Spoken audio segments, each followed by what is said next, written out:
Muy buenas noches, hoy es 14 de abril, soy Memo Flores y esto es Noticias a Tiempo. Y ahí vaya que hay mucha información. ¿Te imaginas tú, se imaginan ustedes el mundo comercial, la estructura mundial del comercio sin la figura central de Estados Unidos? Parece que este balazo en el pie que se dio el presidente de los Estados Unidos, Donald Trump, al imponer los aranceles que al día de hoy parece que rondan los 125% contra productos chinos, le está saliendo el tiro por el pie. ¿Por qué? Hay una campaña mundial desde China para lograr dos cosas. Una, primero, el acercamiento de China y sus productores con el resto del mundo.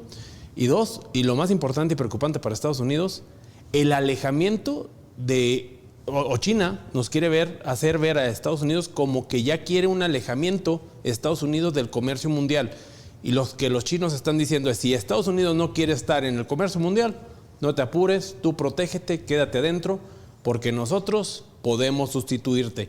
Y para muestra, basta un botón. Aquí vemos a Emily, la chinita en TikTok, también TikTok chino, ¿sí?, que nos explica literalmente cómo miles de productores chinos están sustituyendo o están llevando ya los productos hasta tu casa, de productos que parecían inalcanzables, productos de lujo y de diferente tipo, hasta tu casa desde China. Noticia de última hora. Muchos estadounidenses están descubriendo que las marcas de lujo por las cuales ahorran durante meses también se fabrican en China. Varios fabricantes chinos en TikTok están exponiendo a estas grandes marcas. Les pagan apenas $2 por prenda, pero luego las revenden a $1,000 o incluso $10,000. Entonces, ¿por qué las etiquetas dicen hecho en Francia o hecho en Italia? Porque estas marcas usan una estrategia llamada maquila. Compran las piezas ya listas desde China y las ensamblan en Europa. Así, legalmente pueden poner Made in Italy o Made in France, aunque el trabajo pesado ya esté hecho en Asia. Para nadie era un secreto que China era la maquiladora del mundo, dado sus bajos costos de producción, sus bajos costos de mano de obra. ¿Qué está pasando ahora? Esos manufactureros están tratando de vendernos directamente ya a todo el mundo a raíz de que Donald Trump quiere quedarse encerrado en su propio mundo y no quiere la participación de China y de otros competidores. Pero no solamente se trata de bolsas, no solamente se trata de tenis. Veíamos el ejemplo de una bolsa Hermes, ¿sí?, que costaba $1,000 la producción y la vendían en 30,000. Pero como vemos en pantalla, los chinos están vendiendo escritorios, cocinas, equipamientos, todo tipo de productos. Si te metes a TikTok, ahorita el algoritmo está inundado de productos que te pueden vender y te están ofreciendo los chinos directamente hasta tu casa a 10% del costo de lo que te costaría inicialmente. Pero bueno, como les comentaba, no solamente son artículos de lujo y son marcas que son de moda. O sea, como vemos en el siguiente video, estamos hablando de tenis, de playeras, de gorras, de marcas como Nike, Adidas, que son producidos en China.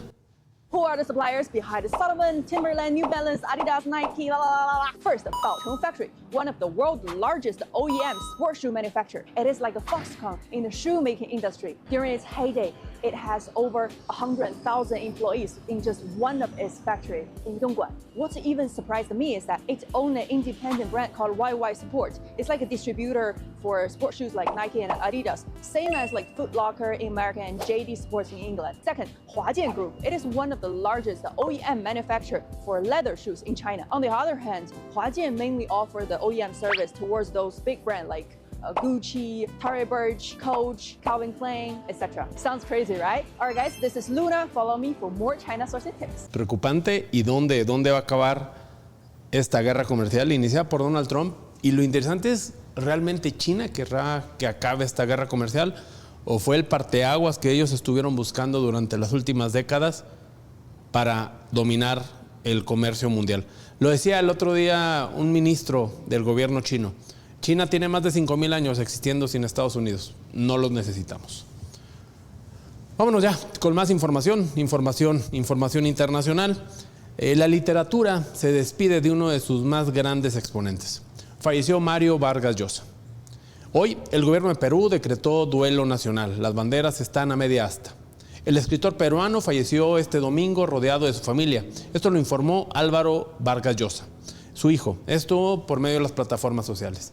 El escritor peruano tenía 89 años y dejó una obra monumental que lo convirtió en uno de los gigantes de la literatura latinoamericana y del mundo durante el último siglo. Fue ganador del Nobel, del Cervantes, del Planeta, del Rómulo Gallegos, del Premio Príncipe de Asturias. Mario Vargas Llosa no solo fue un autor de culto, sino un intelectual que participó activamente en el debate político y cultural de toda Iberoamérica. El gobierno peruano le reconoció este lunes como un ilustre peruano y declaró el día como un día de duelo nacional. El pueblo peruano está de luto. La presidenta Dina Boluarte lamentó públicamente el fallecimiento y dijo que su genio intelectual, su bastimenta obra, permanecerá como legado imperecedero para las futuras generaciones. Aquí en México, también la presidenta de México, Claudia Sheinbaum, expresó sus condolencias durante la conferencia matutina. Antes de iniciar, falleció un gran escritor, Vargas Llosa. Más allá de las diferencias políticas, siempre hay que reconocer la grandeza de un escritor. Entonces vaya nuestro reconocimiento, nuestras palabras y el pésame a sus familiares. La cercanía de Vargas Llosa con el pueblo mexicano era enorme, pero como bien lo mencionaba la presidenta, hubo diferencias. En los últimos años mantuvo un fuerte desencuentro, particularmente con el expresidente Andrés Manuel López Obrador, a quien acusó de populismo, de un populista autoritario y de conducir al país a la deriva autoritaria. López Obrador entonces respondía a las acusaciones de Vargas Llosa de que él, el escritor peruano, no entendía la realidad mexicana y lo instó a informarse mejor antes de opinar. ¿Qué respondería a las aseveraciones que hace Vargas Llosa, quien considera que usted es como la resurrección del PRI? Pues lo respeto a Mario Vargas Llosa, buen escritor, lo respeto. En lo político yo creo que ya es hasta monárquico, ha involucionado, pero eso es otro asunto. Es un gran escritor, extraordinario. Muy bien, muchas gracias. En otras declaraciones, un poco más enojado y beligerante por parte del expresidente López Obrador, de Vargas Llosa decía que todo lo que tocaba lo echaba a perder. Vargas Llosa parece que todo lo que toca lo sala. Todo lo que toca lo echaba a perder. Allí estaba un poco más enojado el expresidente Andrés Manuel López Obrador con el escritor peruano. En paz descanse, Vargas Llosa. Vámonos con más información nacional. En temas de vivienda, durante la conferencia mañanera del día de hoy, el director general del Infonavit, Octavio Romero, informó que hasta el 12 de febrero ya se han congelado 4.025.000 créditos de esta institución. ¿Con qué fin? Con el fin de brindar facilidades de pago a los derechohabientes. Romero explicó que estos créditos fueron producto de modelos incosteables impulsados por gobiernos anteriores, marcados por actos de corrupción y que privilegiaban la alta burocracia. Esto afectó drásticamente la economía de millones de derechohabientes, provocando que se generaran 4.025.000 créditos impagables en perjuicio de los derechohabientes. 4 millones congelados para que los derechohabientes puedan hacerse cargo de sus créditos sin que estos estén subiendo interminablemente. Hay que nomás recordarle a Octavio Romero que uno de los grandes corruptores al frente del Infonavit es el ahora senador de Morena y exgobernador de Oaxaca, Alejandro Murat. Y vámonos con temas financieros. Fue un llamado directo de parte de la presidenta Claudia Sheinbaum a los banqueros de México, a los cuales pidió este lunes bajar las tasas de interés. Desde Palacio Nacional instruyó al nuevo secretario de Hacienda, el coahuilense Edgar Amador, a abrir el diálogo con la banca comercial. ¿Para qué? Para que impulsen el desarrollo. Le encargamos a Edgar que busque junto con los bancos, tanto de desarrollo como banca comercial, que bajen las tasas. O sea, con todo y que Banco de México bajó la tasa, de todas maneras el acceso a un crédito para una pequeña, una mediana empresa sigue siendo muy complejo. Entonces, también para dinamizar la economía, obviamente sin riesgos, pues es que se bajen las tasas de interés. Entonces, esa es una parte importante de lo que estamos pidiéndole al secretario de Hacienda que platique con la banca. Es decir, lo que está pasando con la tasa de interés en México es muy parecido a lo que pasa con el petróleo. La tasa de interés, el Banco de México baja la tasa de interés, pero esto no se ve reflejado en que el banco te baje a ti la tasa de interés. En el petróleo pasa lo mismo, pueden bajar los precios del petróleo, pero la gasolina está cada vez más cara. Según la mandataria, aunque el Banco de México ya redujo su tasa de referencia, esta disminución no se ha traducido en créditos más accesibles para las empresas y mucho menos para el pequeño empresario. Advirtió que esta alta tasa de interés se ha convertido en un freno económico, sobre todo para las pequeñas y medianas empresas que enfrentan cada vez más obstáculos para financiar y crecer. La presidenta Claudia Sheinbaum subrayó que una baja en las tasas de interés permitiría dinamizar la economía, pero sin poner en riesgo la estabilidad financiera. Afirmó que este ajuste es clave para fomentar la inversión y apoyar el crecimiento económico del país. Un tema que ha quedado a desear durante muchos años, el acceso al crédito para la mayoría del pueblo mexicano. En más información nacional, más de 114 incendios forestales permanecen activos en el país. La cifra fue confirmada el día de hoy por la Coordinadora Nacional de Protección Civil durante la conferencia matutina. Informo a ustedes que con la información actualizada de la Comisión Nacional Forestal el día de ayer a las 8 de la noche, hay 114 incendios activos, de los cuales 46 se ha logrado un avance de control del 80 al 100%. De los 68 incendios restantes se continúa trabajando en el control y liquidación del fuego sin representar al momento riesgo a la población. Interesante este dato porque durante la última administración de López Obrador, el presupuesto de la CONAFOR para atender los incendios forestales se redujo un 50%. A nivel nacional, los estados con mayor número de incendios son Chihuahua, con 16 casos activos, Michoacán con 12, Oaxaca y Guerrero con 11, Morelos con 10, Durango con 9 y Sinaloa con 8. Para contener las llamas se ha desplegado un equipo de fuerza de tarea de más de 3.978 elementos integrado por personal de la Comisión Nacional Forestal, de la Secretaría de la Defensa Nacional, de la Guardia Nacional, de gobiernos estatales y hasta dependencias municipales. A este gran problema que se tiene, el tema de los incendios, se suma otro gran factor, un factor clave, la sequía.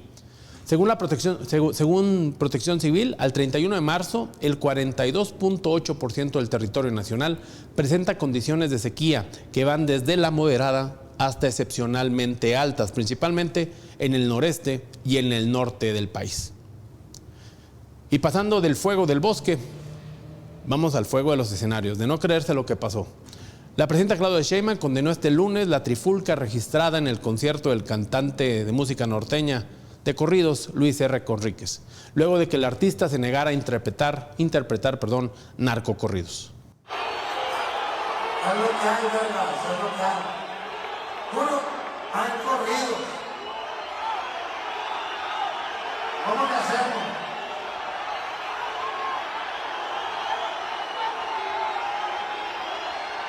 Me voy para la casa mejor, si ahorita me voy.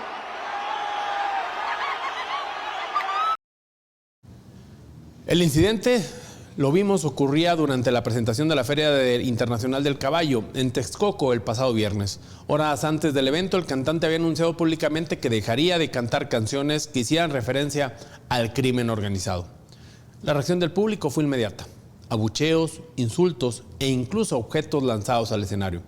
El cantante tuvo que abandonar el recinto corriendo. Desde Palacio Nacional, la presidenta calificó como reprobable lo ocurrido y dejó claro que durante su gobierno no prohíbe este tipo de música, los narcocorridos, pero sí busca desincentivar su producción al considerar que promueven la apología del delito. Entonces, nuestra posición personal, más allá de lo que haga cada municipio o cada estado de la República, es ir construyendo pues este consenso social de que no se debe hacer apología de la violencia. Nos referimos a las canciones, pero también a las series de televisión, a todo lo que se ha construido a partir de la apología del narcotráfico, como si acercarse a un grupo delictivo de la delincuencia organizada fuera una opción de vida para los jóvenes. En más información de carácter nacional, la presidenta también respondió hoy a la Coordinadora Nacional de Trabajadores de la Educación. La presidenta Claudia Sheinbaum descartó que sea necesario un paro nacional como el que está convocando esta coordinadora, la Coordinadora Nacional de Trabajadores de la Educación, la que lo tiene previsto para el próximo 15 de mayo. Ya habíamos anunciado la semana pasada estas intenciones.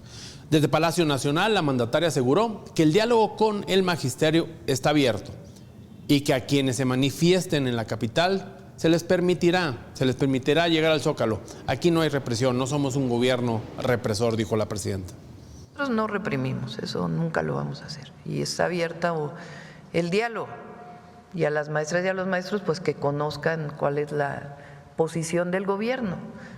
Porque no es como en el pasado, que no haya diálogo, que estemos cerrados, que estemos reprimiendo. De hecho, muchísimos casos del pasado, desde antes del presidente López Obrador, donde se cometieron injusticias, o después donde hubo injusticias del lado de los gobernadores, que así lo consideran. La Secretaría de Gobernación está buscando resolver todos los casos. Recientemente se resolvió un caso de Jalisco, de un grupo de profesores de la educación media superior. Entonces se está trabajando permanentemente.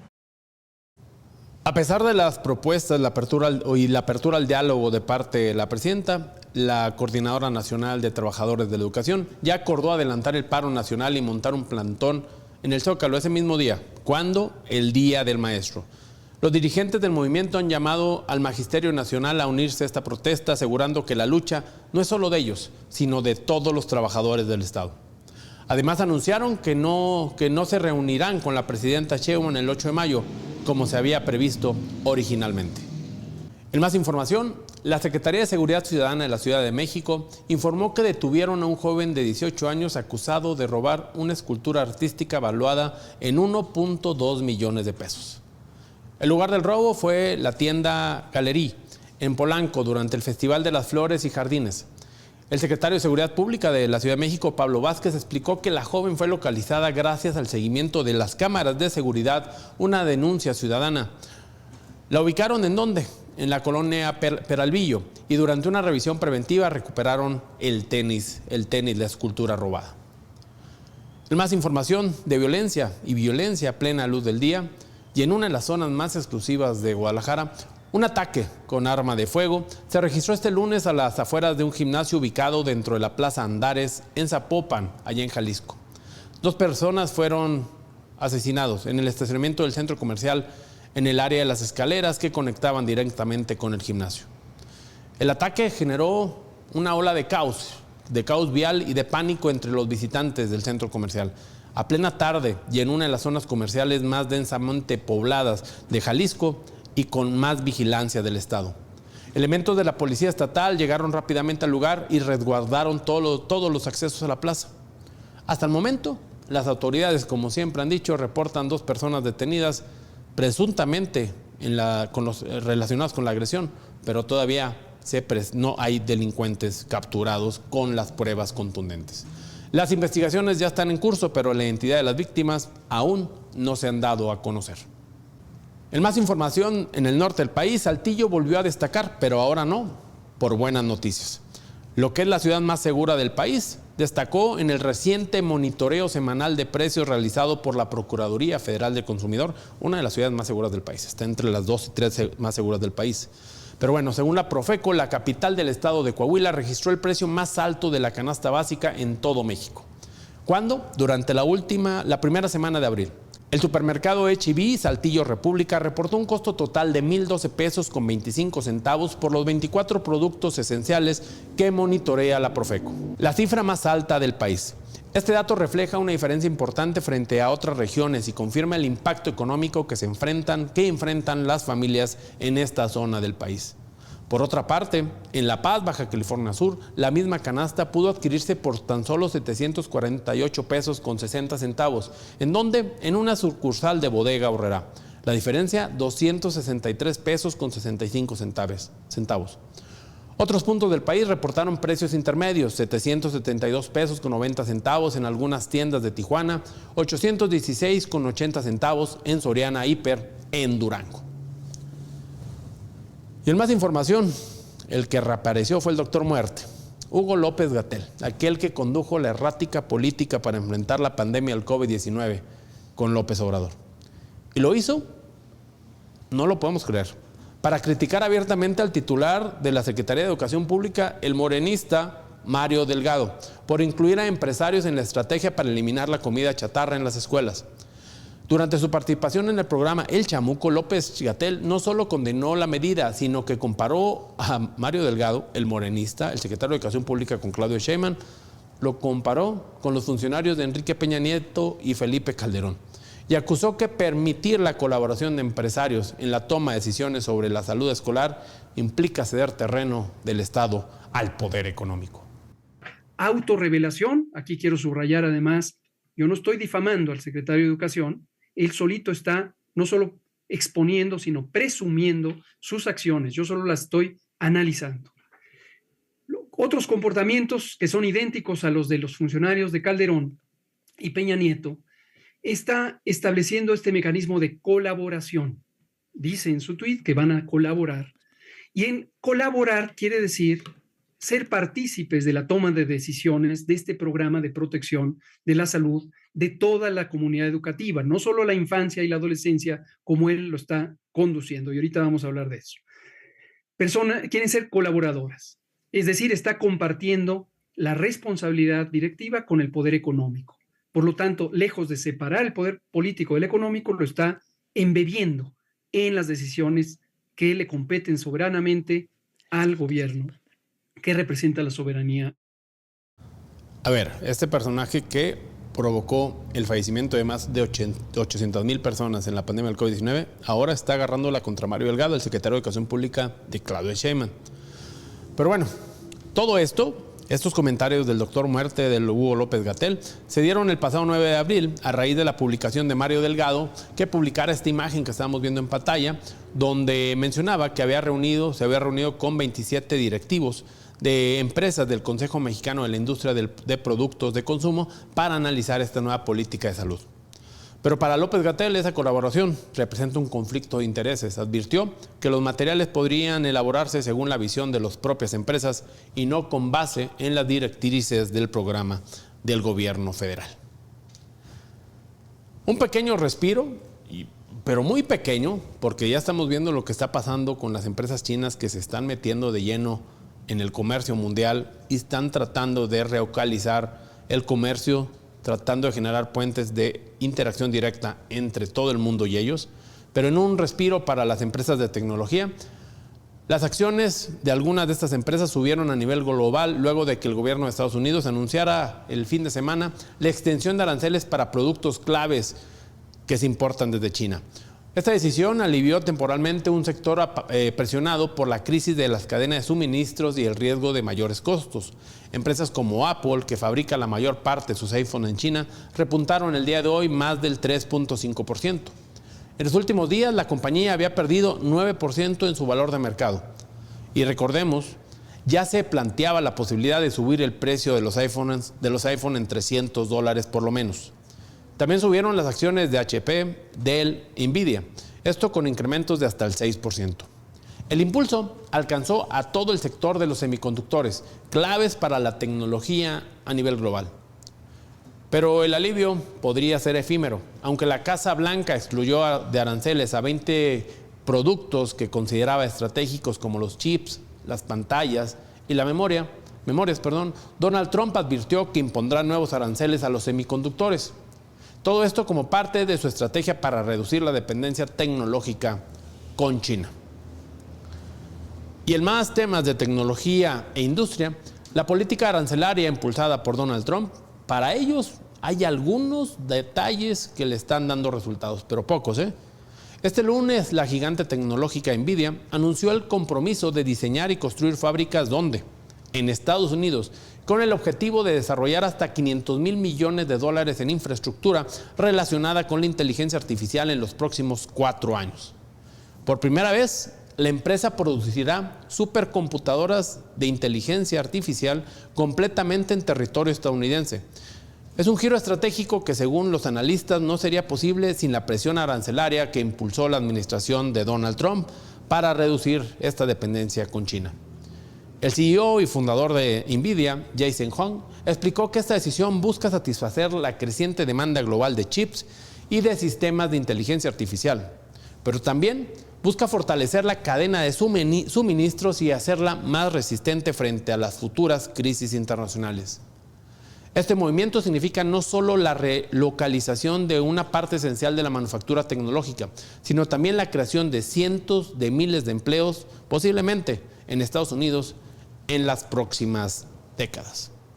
Y mientras en Estados Unidos busca la reindustrialización, el mundo empezará a resentir los efectos de las nuevas tensiones económicas. Vámonos a los energéticos. Este lunes, la Organización de Países Exportadores de Petróleo, la OPEP, ajustó a la baja sus proyecciones de crecimiento de demanda mundial de crudo para el 2025. En su informe más reciente, la organización recortó sus estimaciones de producción diaria en 150,000 barriles por día, dejando el crecimiento proyectado en 1.3 millones de barriles diarios, una señal clara de que la economía global ya no se está moviendo como antes. A pesar de que el año comenzó con indicadores positivos, la OPEP advirtió que la recuperación económica enfrenta ahora políticas arancelarias impulsadas por Estados Unidos que están alterando las dinámicas del comercio global. La organización, por otra parte, recortó sus expectativas de crecimiento tanto para el año 2025 como para el año 2026, dejándolas en 3% 2025 y 3.1% 2026. Esto, como ya lo comentamos, en un contexto de tensiones comerciales. El costo de la nueva guerra económica ya se comenzó a reflejar y aunque algunos países buscan fortalecerse desde dentro, el impacto en la economía global y particularmente en los mercados energéticos ya no es una posibilidad futura. Es una realidad constante del día de hoy, es un tema presente. En más temas de política industrial, en plataformas sociales, este tema dará mucho de qué hablar. En Estados Unidos comenzó un juicio que podría cambiar para siempre la forma de la que usamos el Internet. Una de las aplicaciones que más usuarios tiene está en medio de este proceso legal. Este lunes arrancó el proceso legal más importante que ha enfrentado una red social en la historia. Meta, de Mark Zuckerberg, la empresa matriz de Facebook, Instagram y WhatsApp, está en la mira del gobierno estadounidense, acusándola de construir un monopolio ilegal.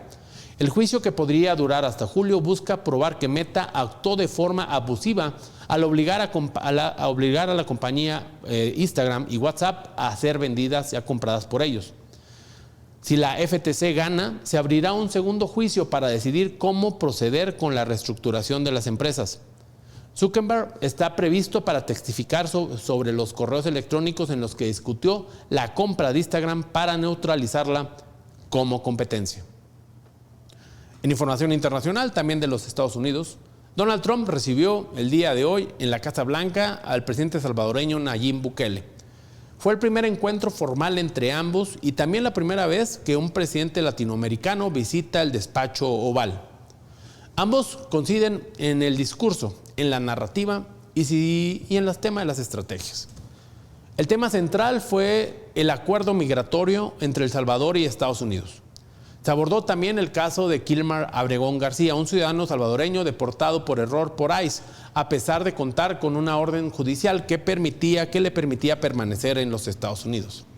Abregón García fue trasladado directamente al Centro de Confinamiento del Terrorismo y a pesar de que el Tribunal Supremo de Estados Unidos ya ordenó su regreso, el presidente de El Salvador se niega a seguir esta orden.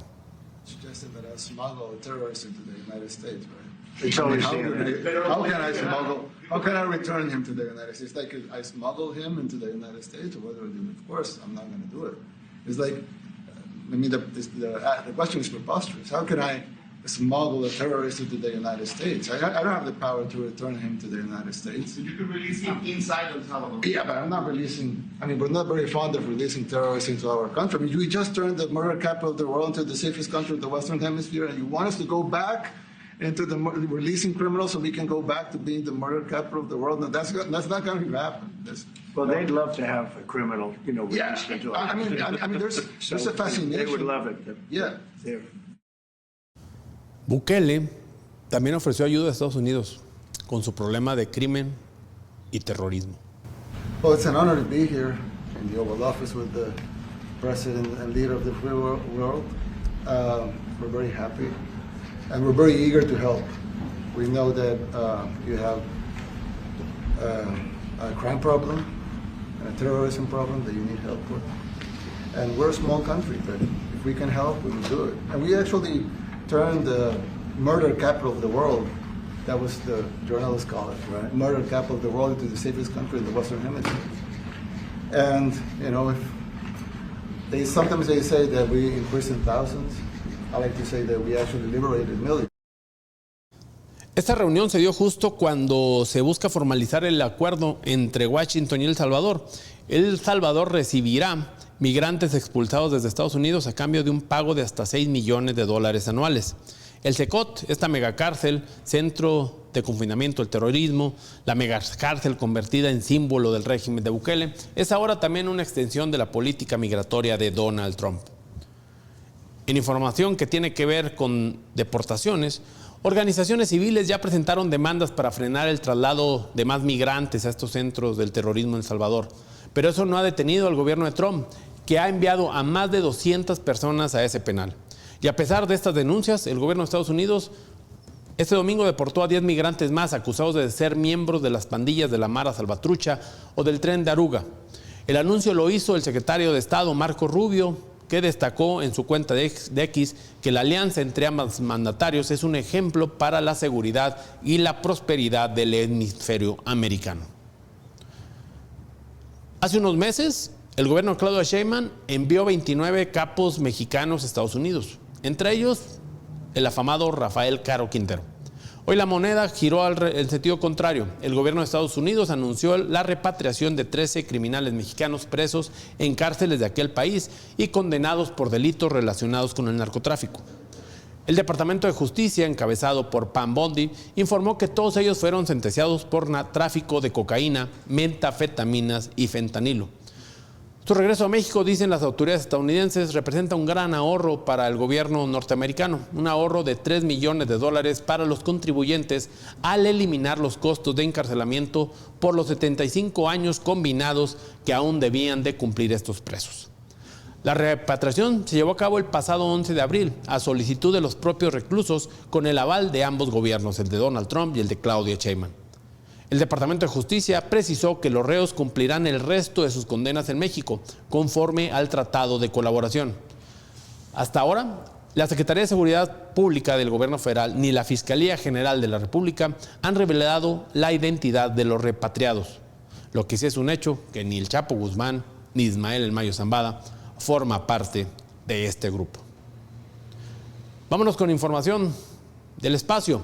La conquista del espacio ya no es cosa de películas y mucho menos de hombres. La empresa Blue Origin hizo historia, esta empresa de Jeff Bezos, al lanzar con éxito la misión NS-31, conocida como Tortuga. Pero esta vez no fue un vuelo cualquiera. Por primera vez, una tripulación exclusivamente femenina cruzó la atmósfera terrestre a bordo del cohete. 6 mujeres, entre ellas Lauren Sánchez, prometida del magnate del dueño Jeff Bezos, la cantante Katy Perry, la periodista Gayle King, la ingeniera aeroespacial Aisha Wong y la activista Amanda Guyon. La productora Kerrin Flynn también iba en el vuelo.